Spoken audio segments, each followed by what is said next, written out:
वर्णानामर्थसङ्गानां रसानां छन्दसामपि मङ्गलानां च कर्तारो वन्दे वाणी विनायको। नारायणं नमस्कृत्य नरं चैव नरोत्तमं देवीं सरस्वतीं व्यासं ततो जयमुदीरयेत्। गुरुर्ब्रह्मा गुरुर्विष्णु गुरुर्देवो महेश्वर गुरुर्साक्षात् परब्रह्म तस्मै श्री गुरुवे नमः। बोलिए सियावर रामचंद्र भगवान की जय। राधावर कृष्ण कन्हैया लाल भगवान की जय। उमा महेश्वर भगवान की जय। गायत्री ब्रह्मदेव भगवान की जय। सद्गुरुदेव भगवान की जय। माता पिता देव की जय। समस्त संतगण भगवान की जय। समस्त भक्तगण भगवान की जय। ओम नमः पार्वती पतये हर हर महादेव।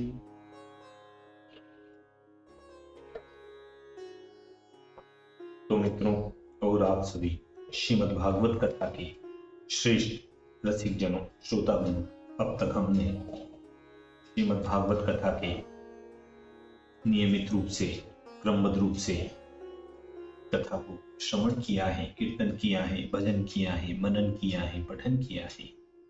अब हम उसी क्रम में भागवत कथा के अष्टम स्कंद के तीसरे अध्याय की ओर कथा को अग्रसर करते हैं। आप सभी श्रेष्ठ श्रोतागण रसिक जन भगवान श्री राधा वल्लभ कृष्ण कन्हैया लाल के श्री चरणों में दृढ़ भक्ति रखते हुए कथा का श्रवण करें, कीर्तन करें, भजन करें, मनन करें।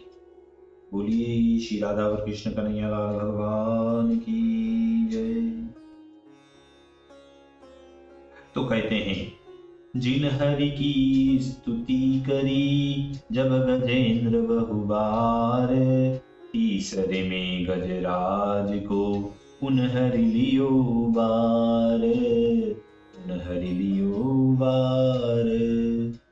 अब श्री सुखदेव जी कहते हैं कि हे राजा परीक्षित सुनो, उस गजेंद्र ने बुद्धि से इस प्रकार निश्चय करके हृदय में अपने मन को सावधान किया और पूर्व जन्म में जो इंद्रदुम्न नामक राजा था और यह स्त्रोत अपना सीखा हुआ था, उसका उसने जप करना आरंभ कर दिया। गज ने कहा कि मुझको ग्रह ने पकड़ा है, इस कारण ऐसी शक्ति नहीं कि मैं कायिक प्रणाम कर सकूं, इसलिए उन भगवान के प्रशांत स्वरूप का मैं ध्यान करता हूं, क्योंकि उनसे ही यह समस्त देहादि सचेतन हुए हैं।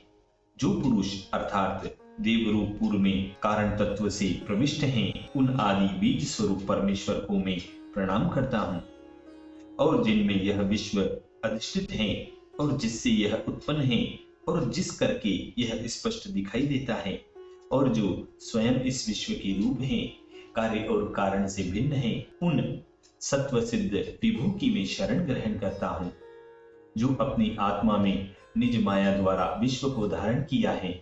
उसी से यह विश्व कभी लीन होता है, कभी प्रकाशमान होता है, जो साक्षी होकर कार्य और कारण दोनों को ही सदा देखते हैं, क्योंकि वे सर्वव्यापक हैं और वे स्वयं प्रकाश परात्पर एवं प्रकाशक जो चक्षुरादि हैं, उनके भी प्रकाशक हैं। वे परमेश्वर मेरी रक्षा करें। काल के वश समस्त लोक और सबके कारण लोकपाल संपूर्ण रूप में विनाश को प्राप्त होने पर उस समय जो दुर्भेद्य अनंत अंधकार मात्र था, तब विभु उस अंधकार राशि के पार रखकर विराजमान होते हैं। देवगण और ऋषिगण भी जिनके स्वरूप को नहीं जानते, फिर आजकल का और कौन कहने को सामर्थ्य हो सकता है। वह नट के समान अनेक आकार धारण कर चेष्टा किया करते हैं। उसका चरित्र जानना अति दुर्लभ है। वह मेरी रक्षा करे। सब प्राणियों में सुतरिद्ध साधुगण चित्त के मंगलकारी, जिसके चरणों की दर्शन करने की वासना से सब प्राणियों में समान दृष्टि करके अक्षय ब्रह्मचर्य व्रत का आचरण करते हैं, वही परमात्मा हमारी गति हो।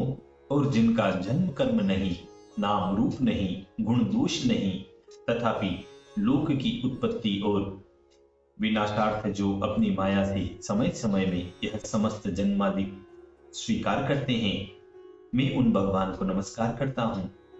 वह अरूप ब्रह्म है और वही बहुरूपी व अनंत शक्तिमान है, क्योंकि उनके सब कर्म अति आश्चर्यकारी हैं। इसलिए मैं उन परमेश्वर को नमस्कार करता हूँ। वह सबका प्रकाशक है, इसलिए वह आप दूसरे प्रकाश का विषय नहीं है। और वह परमात्मा अर्थात जीव का नियंता है, उसको मेरा नमस्कार है। जो वाणी, मन और चित्त की वृत्ति में आने के योग्य नहीं है, उसको मैं बारंबार नमस्कार करता हूँ। परंतु वह इस प्रकार के होने पर भी निर्गुण और शुद्ध संन्यास योग से प्रत्यक्ष प्राप्त हुआ करता है। उस केवल्यनाथ को मैं नमस्कार करता हूँ। उसका स्वरूप मोक्ष के आनंद को देने वाला है और वह शांत, घोर, मूढ़ और सत्वाधिक धर्मानुकारी है। उनका विशेष नहीं है, वह समस्त विश्व रूपी और ज्ञान घन है। मैं उनको नमस्कार करता हूँ। हे भगवान, आप क्षेत्रज्ञ आत्मा, सर्वाध्यक्ष और सर्वसाक्षी हैं। मैं आपको नमस्कार करता हूँ। हे प्रभु, आपके क्षेत्रज्ञ सबके मूल हैं और मूल के भी, प्रधान के भी उत्पन्न होने के हेतु हैं, क्योंकि आप पूर्ण स्वरूप हैं। इससे मैं आपको नमस्कार करता हूँ। हे भगवान, आप सब इंद्रियों के विषय देखने वाले हैं और सब इंद्रियों की वृत्ति आप जानते हैं। असत जो अहंकार आदि प्रपंच हैं, उनके द्वारा असत रूप छाया द्वारा आप कहलाए जाते हैं, अर्थात प्रतिबिंब द्वारा बिंब के समान संकुचित हो जाते हैं, क्योंकि विषय में आपका सद्रूप आभास विद्यमान रहता है। इसलिए मैं आपको बारंबार नमस्कार करता हूँ। हे प्रभु, आप सर्व कारण रूपी हैं, इसलिए स्वयं निष्कारण हैं, परंतु कारण होने पर भी मृतकादि के समान आपको विकार नहीं होता, अर्थात आप अद्भुत कारण हैं। और जो पंचरात्रादि आगम और वेद हैं, उन सबके उत्पत्ति स्थान हैं, सब प्राणियों के लिए पर्यवसान स्थान और मोक्ष रूपी हैं। इसलिए उत्तम साधु जनों के आश्रय आपको मैं नमस्कार करता हूँ। हे भगवान, आप गुण रूप अरणि से ढके हुए हैं, ज्ञानाग्नि स्वरूप हैं, परंतु उन सब गुणों का कार्य आपके मन की वृत्ति मात्र नहीं है। जो लोग आत्म तत्व के विचार से विधि निषेध रूप आगम छोड़ देते हैं, उनके बीच में भी आप स्वयं प्रकाश करते हैं। आपको मेरा नमस्कार है। हे प्रभु, मेरी समान शरण आए हुए पशु का भी त्रास अविद्या आपके सन्मुख छूट जाता है, क्योंकि आप मुक्त और आपकी करुणा अपार है। अधिक करके करुणा बांटने के विषय में आपको आलस्य नहीं है, इसलिए मैं आपको नमस्कार करता हूँ। हे प्रभु, समस्त देहाधिकारियों के अंतर में उपस्थित जो ज्ञान है, आप अंतर्यामी रूप से उसके स्वरूप हैं और सब प्राणियों की प्रतीत कराने को समर्थ हैं और शरीरधारियों के अंतःकरण में जो स्थित हो रहे हैं, इससे परिच्छिन्न नहीं है। आपको मैं नमस्कार करता हूँ।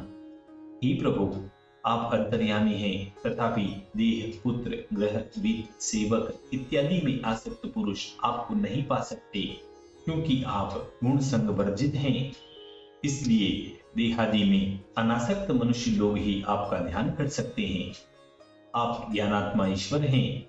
मैं आपको नमस्कार करता हूँ। अहो, धर्म, अर्थ, काम व मुक्ति के कामी पुरुष, जिनका भजन करके अपने अपने अभिलाष किए धर्मादिकों को नहीं प्राप्त होते, परंतु उनके अतिरिक्त अकामना किए हुए प्राणियों को आशीष और अवयव देह भी जो स्वयं प्रदान किया करते हैं, वे भगवान जो महादयावान हैं, केवल मुझको इस ग्राह से छुड़ाए और मैं कुछ कामना नहीं करता।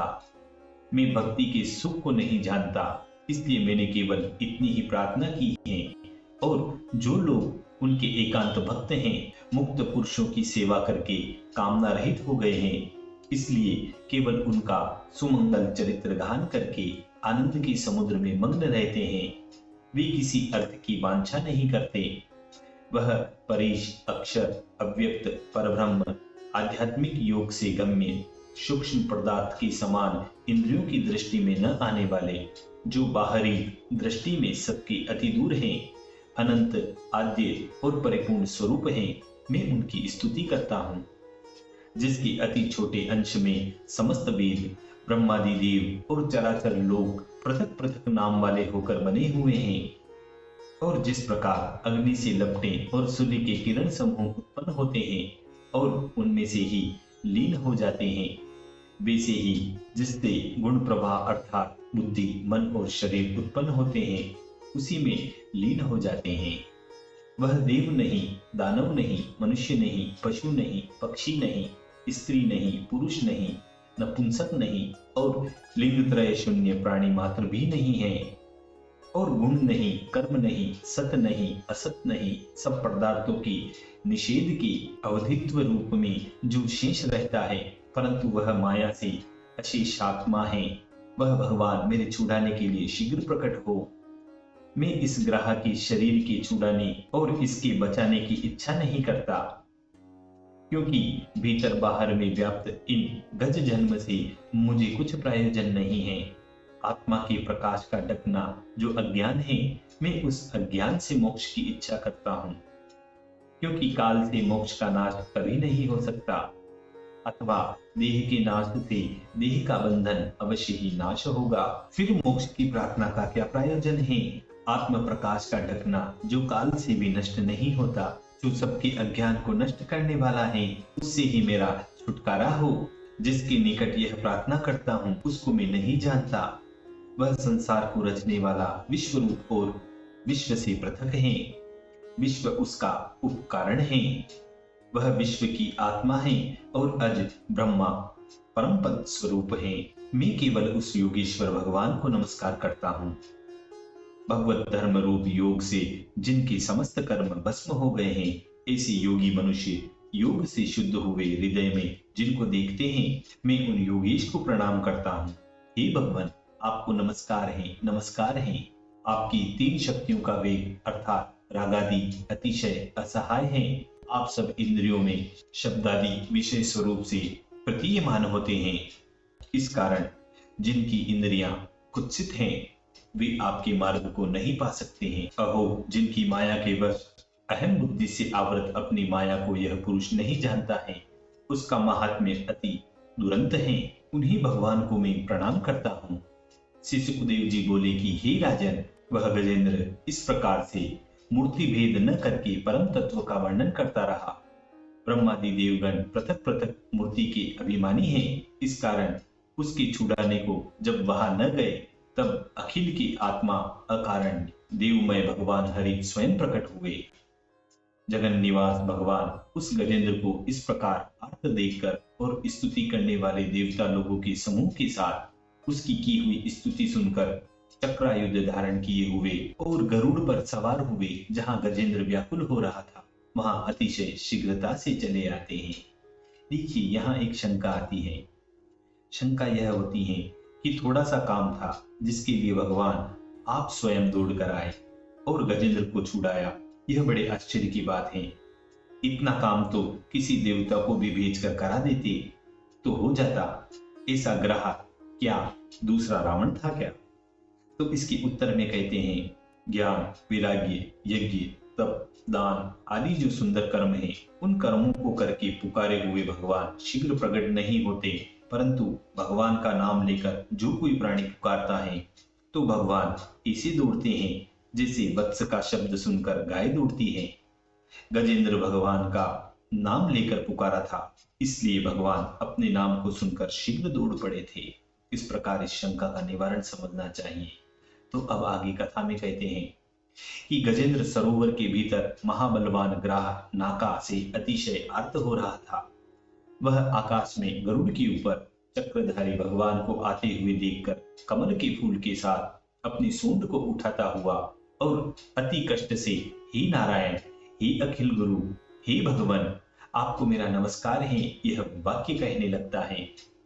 भगवान उसको अत्यंत पीड़ित देखकर दया के कारण अपने मन ही मन कहने लगे कि गरुड़ तो धीमी चाल वाला है, इस कारण ऊपर से ही सहसा उतर पड़े और वहां वेग से दौड़कर गजेंद्र के निकट जाकर नाके सहित उसको सरोवर से निकाल लिया और उसके पीछे दर्शनकारी देवता लोगों के सामने चक्र से उस ग्राह का बदन विदीर्ण करके गजेंद्र को छुड़ा दिया। आहा, इसीलिए यहाँ एक बहुत सुंदर भजन भी कहा गया है। एक यही अचरज मोहि आवे, नाथ किसे गज के फंद छुड़ाए। गज को ग्राह लड़े जल भीतर, लड़त लड़त गज हारे। जो भर सुंड रही जल ऊपर, सब हरि नाम पुकारे। नाथ किसे गज के फंद छुड़ाए। शबरी के बेर सुदामा के तंदुल, रुचि रुचि भोग लगाए। दुर्योधन घर मेवा त्यागो, साग विदुर घर खाए। दुर्योधन घर मेवा त्यागो, साग विदुर घर खाए। नाथ के से गज के फंद छुड़ाए। इसी मधुर संवाद के साथ श्रीमद् भागवत कथा के अष्टम स्कंद के तृतीय अध्याय गजेंद्र मोक्ष वर्णन तीसरे अध्याय का यहाँ समाप्ति व पूर्णता होती है। बोलिए श्री कृष्ण कन्हैया लाल भगवान की जय।